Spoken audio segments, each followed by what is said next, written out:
अस्यान्दित्यान् वसून् रुद्रान् अश्विनौ मरुतस्तथा बहून्यदृष्टपूर्वाणि పశ్చాశ్చర్యాణి భారత.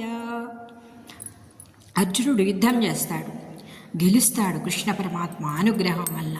కొంతకాలానికి అర్జునుడికి భీముడికి గర్వం కలుగుతుంది. అర్జునుడు వేరే లోకంలోకి వెళితే అక్కడ అమ్మాయి వివాహం చేసుకుంటాడు ప్రేమించి. ఆవిడ పిల్లల్ని కంటుంది. ఆ పిల్లల పనులు, ఇంట్లో పనులు, అంట్లు తోమటం, వంట చెయ్యటం, బట్టలు ఉతకడం అన్నీ అర్జునుడితోనే చేయించి గద్దరిగా ఉంటుంది. ఈ ఒక్క అమ్మాయినే నేను ఎందుకని గెలవలేకపోతున్నాను, అంత యుద్ధంలో గెలిచిన వాడిని అని ఆలోచిస్తాడు. అది కృష్ణ పరమాత్మ అనుగ్రహం వల్ల గెలిచాను అని చెప్పి గర్వం తగ్గుతుంది. భీముడికి కూడా దేవుడికి పూజ చేయటానికి తామర పుష్పాలని తీసుకురావడానికి వస్తాడు.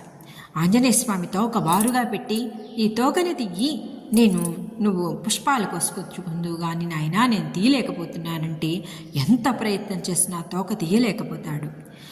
అంటే యుద్ధం చేయటాను అంటే కృష్ణ అనుగ్రహం వల్లనే అని చెప్పి గర్వం తగ్గుతుంది భీముడికి కూడా.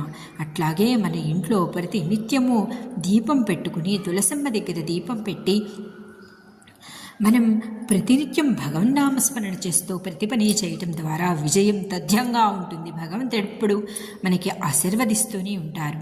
ఎప్పుడైతే మర్చిపోయామో అప్పుడు అజ్ఞానం ఆవరించి కష్టం ఉత్పన్నమవుతుంది.